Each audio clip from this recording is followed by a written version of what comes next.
उसका रीज़न क्या होता है कि आप लोग जो फीडर्स लगाते हैं ना, पहली बात वो आप कम लगाते हैं। अब एक तकरीबन 15 से 20-25 चूज़ों पे आप एक लगाएं तो चूज़ा खुला होकर सुकून से खाएगा। दूसरी चीज़ ये कि भाई मौसम के हिसाब से वेरिएशन आ सकती है। दूसरी चीज़ ये कि फीडर को हैंग करें। हैंग करने से क्या होता है कि बर्ड का जो चेस्ट है ना वो डेवलप्ड होता है। इस हिसाब से बना रहे हैं तो 45 का एंगल बन जाता है ऑन एन एवरेज। मैं नेट पर अगर आप गूगल पे पिक्चर्स वगैरह शेयर देखेंगे तो मिल जाएंगे आपको। इनकेस अगर नहीं मिलती तो मुझे बोल देगा, आपको अलग से व्हाट्सअप कर दूँगा। आप व्हाट्सअप के ऊपर कॉन्टैक्ट कर सकते हैं मुझसे, इंशाल्लाह ताला मैं आपको भेज दूँगा, इतनी इशू वाली बात नहीं है। तो ये भी एक सिंपल सी बात थी, मैंने आपको लास्ट टाइम की वीडियो में भी दिखाया था कि जो बाल्टी का वेट है वो मैं टेयर कर दूंगा तकरीबन 585 ग्राम, यानी कि 585 ग्राम टोटल वेट है। तो इसमें यह है कि भाई टाइम टू टाइम डेटा भी मेंटेन रहे और चीज़ें भी तो अच्छे से मैनेज रहें। अस्सलामुअलैकुम and welcome back to another episode. आज की दोस्तों उम्मीद करते हैं आप सब लोग खैरियत से होंगे। तो भाई आज की जो ये वीडियो है अगेन हमारे ब्रॉयलर से स्टार्ट होगी और माशाल्लाह से आज हमारे ब्रॉयलर्स की क्या एज हो गई है, नियरली 2 हफ्ते में। खैर अभी 13वां दिन है बेसिकली, टेक्निकली जुम्मे को आए थे, आज जुम्मे रात है तो उस हिसाब से 13वां दिन भी कह सकते हैं, 12वां दिन भी कह सकते हैं एग्जैक्टली, क्योंकि जुम्मे की रात को 12 बजे आए थे ये। तो अभी जो सिचुएशन है ना वो ये है कि यानी कि हमें नेक्स्ट डे लग गया, उस हिसाब से 12 या 14 दिन है। तो माशाल्लाह से भाई चूज़े जो हैं वो अल्हम्दुलिल्लाह अल्लाह के हुक्म से और थोड़ी बहुत हमारी अपनी मेहनत से बहुत ही जैसे कहते हैं ना परफेक्ट करके चल रहे हैं। तो आज क्या है ना, आज कुछ ऐसे काम हैं जो केजेस के हवाले से हैं और बहुत ही टेढ़े काम लगते हैं मुझे पर्सनली, लेकिन करने पड़ेंगे। केजेस के अंदर आप जब भी फार्मिंग करेंगे ना कुछ इश्यूज़ आते हैं। तो आज टेक्निकली हमारे पास दुआ काम है। दुआ जब हम फार्म पे कहते हैं ना, पिछली दफ़ा जहाँ पे इंटर्नशिप में कर रहा था तो वहाँ पे सारे सराइकी थे तो वो कहते थे हिक्का डुआ त्रा। तो डुआ काम है। आज हमारे पास 2 काम है और 2 काम में हमारे पास करना क्या है, इन सारे बर्तनों को हवा में इसलिए लटकाना है कि देखें अभी जो सीन है ना, जितनी मर्जी फिट डालो ये बुरादा डाल के गंदी कर देते हैं। उसके अलावा ब्रॉयलर की जो ना एक खासियत होती है, ब्रॉयलर हो, बकरे पाल रहे हो आप, गायें पाल रहे हो, इनको एक हाइट पे खाना दिया जाता है। स्पेशली बकरे और ब्रॉयलर की हम बात करते हैं टेक्निकली या मुर्गियों की। उसमें होता क्या है, जब ये अपने आप को उठा के खाते हैं, सपोज करते हैं कि अभी ये अपना मुँह झुका के खा रहे हैं, ठीक है। अगर मैं इसको हल्का सा ऊँचा कर दूँ यूँ करके, तो अब ये जो है ना अपना मुँह उठा के खाएँगे। तो जब ये अपना मुँह उठा के खाएँगे ना तो उससे क्या फ़र्क पड़ेगा, उससे ये फ़र्क पड़ेगा कि इनका जो चेस्ट है ना उसकी भी एक्सरसाइज होगी और चेस्ट पे ज़्यादा से ज़्यादा मास आएगा। तो जो पसंद करते हैं ना ब्रॉयलर को, उसमें कुछ खास चीज़ें नोट करते हैं ब्रोकर्स या फार्मर्स या भी जो शॉप वाला है, क्या इसका चेस्ट का साइज़ क्या है, क्योंकि जितना ज़्यादा चेस्ट अच्छा होगा ना उतना ज़्यादा उसका फ़ायदा है और उतना ज़्यादा उसको जो ना वो मिलेगा, उस पर क्या मिलेगा, बोलनेस निकाल पाएगा वो ज़्यादा अच्छा। तो चेस्ट का मास बहुत ना काउंट किया जाता है, लेग से ज़्यादा चेस्ट काउंट किया जाता है ब्रॉयलर के अंदर। इसीलिए आप लोगों ने देखा हो, अगर आप लोग पहले खाते हो चिकन, जैसे कि आज से तकरीबन मैं बताऊं 15 साल पहले, तो इतना बड़ा लेग पीस होता था चिकन का कि वो प्लेट में पूरा नहीं आता था, ठीक है ना, प्लेट में साइडों से बाहर निकलना शुरू हो जाता था। और अभी लेग पीस इतने इतने से हो गए, ठीक है। अब जो ब्रीड पर डेवलपमेंट है ना वो ये है कि लेग पीस छोटे कर दिए और चेस्ट बट का इंप्रूव कर दिया। तो ये सारी चीज़ें जेनेटिकली इंप्रूव हुई हैं। खैर ये फार्मर के हाथ में नहीं होता, ये तो जेनेटिकली इंप्रूव हुआ है। बट लेकिन अब जो है ना आप नोट करें कि चिकन का लेग पीस छोटा होता जा रहा है, जबकि चेस्ट जो है ना वो डबल ट्रिपल होता जा रहा है, इतना लंबा चेस्ट हो गया है। तो ये सब जेनेटिकली मॉडिफाइड होते हैं, बट को टाइम टू टाइम और मज़ीद ऐड करते रहते हैं। अभी जो मेन फोकस होता है वो होता है, जैसे कि मैं आपको जल्दी से शॉर्ट बताऊं, पहले जो फोकस था वो था क्या कहते हैं, ज़्यादा से ज़्यादा FCR है। अब FCR पे काम नहीं होता, अभी होता है कि मीट और बोन रेशियो या उसकी रेजिस्टेंस वगैरह सब चीज़ें डिस्कस हो रही होती हैं जेनेटिकली। इसके ऊपर जेनेटिक्स क्या होती हैं लंबा टॉपिक हो जाएगा, लेकिन जनरल बताऊँ, जो बट की जो जीन होती है ना, यानी कि जहाँ से चले थोड़ी सी लंबी हो जाएगी कहानी, इसको हम यही रोकते हैं, हम मेन पॉइंट पर आते हैं। तो भाई बर्तन ऊपर करने और ड्रिंकर ऊपर करने, पता ही क्यों, देखें कहानी ऐसी रहे ना कि सामने वाला बोर ना हो जाए। तो खैर जल्दी से इस काम को करते हैं, उसके बाद चल के फिर आगे डिस्कस करेंगे, ठीक है। अच्छा भाई, अभी जो सिचुएशन है ना वो देखिए, मैं आपको बताया कि ये जो है ना फ़िलहाल मैंने इसके ऊपर वो लगाना था, क्या लगाना है, बेसिकली जो फीडर्स हैं ना उनको हैंग करना है। अच्छा देखें, आप में से बहुत सारे लोग मुझसे कांटेक्ट करते हैं बड़े कि यार हमने ब्रॉयलर पाला है और हमारा जो वेट है ना वो बहुत ऊपर नीचे आया है। एक बर्ड 1 किलो का है, एक बर्ड 2.5 किलो का है, एक 1800 ग्राम का है। तो इतनी साइजिंग क्यों है? तो उसका रीज़न क्या होता है कि आप लोग जो फीडर्स लगाते हैं ना, पहली बात वो आप कम लगाते हैं। अब एक तकरीबन 15 से 20-25 चूज़ों पे आप एक लगाएं तो चूज़ा खुला होकर सुकून से खाएगा। दूसरी चीज़ ये कि भाई मौसम के हिसाब से वेरिएशन आ सकती है। दूसरी चीज़ ये कि फीडर को हैंग करें। हैंग करने से क्या होता है कि बर्ड का जो चेस्ट है ना वो डेवलप्ड होता है। जब आप देखें किसी मुर्गे को या फिर किसी क्या कहते हैं, मुर्गा कह रहा हूँ, बकरे को, गाय को थोड़ा हाइट पे खाना खिलाया जाता है। पहली बात तो वो खाना ज़्यादा खाते हैं, दूसरा वो खाना आराम से खाते हैं। तीसरी चीज़ ये कि जो उनका जो सीना है ना वो जब एक स्टैंडिंग पोजीशन पर होगा तो उसकी चेस्ट की एक्सरसाइज होगी, तो उससे ऑटोमेटिकली जो उसका चेस्ट है ना वो और बड़ा होता जाएगा और बेहतर तरीके से वो डेवलप्ड होगा।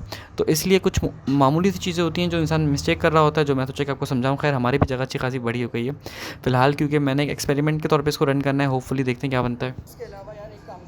उसके अलावा यार एक काम था आपको जो मैंने बताया नहीं, वो मैंने अभी कर लिया। और वो ये है कि चूज़ों की जो जगह है ना वो थोड़ी सी बढ़ा दी है, ताकि दोनों अच्छे से थोड़ा सा और खुला हो जाएगा तो राइस की हेल्थ भी बढ़ जाएगी। अब ये है कि डायरेक्टली चप्पल बाहर ऐसे बातें यूज़ करेंगे, लेकिन ये सीने के अब यहाँ का थोड़ा सा वो भी बढ़ा दिया है, क्या बढ़ा दिया, स्पेस बढ़ा दिया है। चूज़ा खुला हो जाएगा और कुछ इसमें से कम भी हो जाएगा इंशाल्लाह एक आध दिन के अंदर। तो बड़ा चूज़े को उतनी ज़्यादा स्पेस भी नहीं दी जाती, लेकिन फ़िलहाल मैंने जानबूझ के इसलिए दी थी कि मौसम थोड़ा सा गर्म है तो अच्छा है, बट खुला खुला हो के आराम से फीड वगैरह खा लेगा। सेकंड मैंने बर्तनों की जो सेटिंग है वो भी यूँ कर ली है, तो उस हिसाब से भी ईजी हो जाएगा मेरे लिए। अच्छा भाई क्या कहते हैं, अब अगला काम था कि बेसिकली इनको हैंग करना था ताकि दोनों तरीके से बर्ड इसके ऊपर तरीके से खा भी पाए। तो हैंग करने का जो सिंपल फार्मूला होता है ना, वो ये होता है कि आपने एक एंगल मेंटेन करना है कि ना बर्ड के लिए ज़्यादा नीचे हो ना बर्ड के लिए ऊपर हो। अब ये एज टू एज वेरी करता है। अगर आप ड्रिंकिंग के हिसाब से बना रहे हैं तो 45 का एंगल बन जाता है ऑन एन एवरेज। मैं नेट पर अगर आप गूगल पर पिक्चर्स वगैरह शेयर देखेंगे तो मिल जाएंगे आपको। इनकेस अगर नहीं मिलती तो मुझे बोल देगा, आपको अलग से व्हाट्सअप कर दूँगा। आप व्हाट्सअप के ऊपर कॉन्टैक्ट कर सकते हैं मुझसे, इंशाल्लाह ताला मैं आपको भेज दूँगा, इतनी इशू वाली बात नहीं है। तो ये भी एक बहुत अच्छा तरीका होता है। अब देखें, यही एक छोटी छोटी सी गलतियाँ होती हैं जो आप लोग कर रहे होते हैं। हम लोग मुझसे कंसल्टेशन बाय करते हैं और मैं उनको चीज़ें समझा रहा होता हूँ, गाइड कर रहा होता हूँ, जब जाके पता लगता है कि भाई ये गलती कर कहाँ रहे हैं। ऐसा बात है, अगले ने जब पे किया है तो उसको उसकी चीज़ के हिसाब से गाइड करना हमारी ज़िम्मेदारी है। तो जब चीज़ों की वीडियोस मंगवाते हैं, डिटेल्स में देखते हैं, तो पता लगता है भाई वो यहाँ पे मिस्टेक कर रहा है। तो हर किसी का सेम मसला नहीं होता, हर किसी का डिफरेंट भी होता है। लेकिन अच्छा 25 जो 15-20-25 मैंने आपको बोला है ना, वो डे ओल्ड चूज़े पे नहीं बोला, डे ओल्ड चूज़े पे ज़्यादा आएंगे। अभी फॉर एग्जाम्पल 30 भी आ जाएँ तो कोई इतना इशू नहीं है। जैसे जैसे बड़ा होता जाएगा तो ऐसे बात है जगह वो और घेरेगा, तो उस हिसाब से उसको मज़ीद जो है ना वो आराम से देना पड़ेगा। जो कुछ चीज़ें थी सोचा मैं आपको बताऊँ और बता दूँ। अच्छा, और फीडिंग जो है अभी जो है अगेन वो दिन में 2 टाइम ही चल रही है, जैसे कि मैंने आपको बताया कि सुबह और शाम चल रही है। प्लान ये किया था कि 3 टाइम करेंगे, पर कुछ मसरूफियात की वजह से फ़िलहाल 2 टाइम ही फीड को इस दफ़ा भी लेकर चल रहे हैं।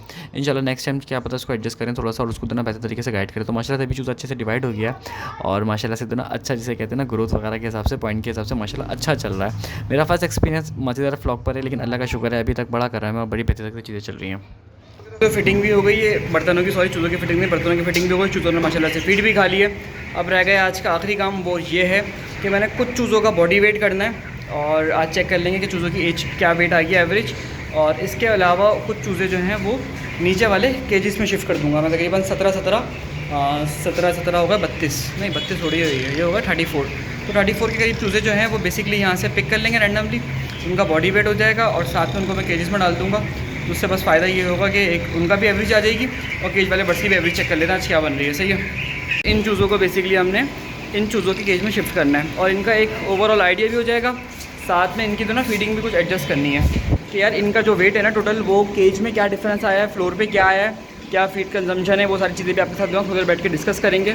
सेकंड, इनकी फीड भी अब अपग्रेड करनी है। मैं कल से कुछ दिन हो गए अच्छे खासे, आज 17 है, मैं जाके चेक करता हूँ कि कितने दिन हो गए। मेरे हिसाब से इनको कुछ आज मंडे है ना, ये फ्राइडे को आए थे, तो 1 2 3 शायद 17-18 दिन बन होंगे। कैलकुलेट कर लेते हैं, उसके बाद चेक करते हैं कैसा बना। लेकिन ये है कि माशाल्लाह से जो ना ये सारी सीन बना हुआ है। और उसके बाद जो है ना क्या कहते हैं, ज़रा उनको वेट करते हैं, उसके बाद भी बात करते हैं डिटेल में, ठीक है। बाकी गन शुरू हो गया भाई, यहाँ की सफाई भी करनी है इंशाल्लाह ताला एक आध दिन में। अच्छा भाई क्या कहते हैं, वेट करते जाएंगे, चूज़ों को डालते जाएंगे। अच्छा सिंपल सी बात थी, मैंने आपको लास्ट टाइम की वीडियो में भी दिखाया था कि जो बाल्टी का वेट है वो मैं टेयर कर दूंगा, तकरीबन 585 ग्राम, यानी कि 585 ग्राम टोटल वेट है। तो इसमें यह है कि भाई टाइम टू टाइम डेटा भी मेंटेन रहे और चीज़ें भी तो अच्छे से मैनेज रहें। तो बहुत मामूली सी बेसिकली मैनेजमेंट है, लेकिन ये है कि इंपॉर्टेंट है। अगर इन डायरेक्टली जब डेटा चाहिए तो डेट के हिसाब से डेटा होना चाहिए, ताकि कल को हम जब कैलकुलेट करें तो इंशाल्लाह चेक करेंगे फिजिबिलिटी अच्छी निकली बुरी निकली। बॉडी वेट करने के बाद अंदाजा हो जाएगा कि इनमें क्या डिफरेंस आ रहा है, बॉडी वेट में क्या फीड कंजम्पशन है, एक ओवरऑल आइडिया होगा पर वीक की ग्रोथ के हिसाब से। ये रूटीन में मार्किंग करते हुए चलेंगे ताकि इसका डेटा मेंटेन रहे और उस हिसाब से एक आइडिया भी होता रहे, ठीक है। अच्छा भाई पर्सनली बताऊं, सारे चूज़ों का वेट किया और अंदाज़ा हुआ कि भाई अभी तक हमारा जो किलो केज का चूज़ा है ना वो तकरीबन 50 ग्राम प्लस में चल रहा है। एक्चुअल वेट तकरीबन 750 ग्राम 700 ग्राम की एवरेज चल रही है। तो केज का जो चूज़ा है वो 50 ग्राम प्लस है, जबकि सेम फीड है, सेम चीज़ें। अच्छा अभी ये सिचुएशन है, आगे जाके क्या होती है तो अल्लाह बेहतर जाने, लेकिन फ़िलहाल जो है ना वो अल्लाह का शुक्र है अभी तक हमारा जो एक्सपेरिमेंट है बेहतर जा रहा है। तो दुआ करनी है आप लोगों ने, अगर ये अच्छा हो गया तो भाई आप लोगों के लिए बहुत ज़्यादा बेनिफिशियल होंगे। आप अपने घर के ऊपर फार्मिंग कर सकते हैं विदाउट एनी स्पेल। तो उम्मीद करते हैं कि वीडियो आपको अच्छी लगी हो। वीडियो अच्छी लगी तो वीडियो को लाइक करेगा, साथ में अगर मुझसे फार्मिंग सीखना चाहता है तो फार्मिंग का कोर्स भी बाय कर सकता है, जिसकी फीस 2500 रुपीज़ है। कोर्स की मज़ीद डिटेल के लिए आप मुझसे व्हाट्सअप पर कांटेक्ट कर सकते हैं, नंबर आपको मेरा स्क्रीन पे गिवन है, मिल जाएगा। क्योंकि मुझे फार्मिंग करते हुए तकरीबन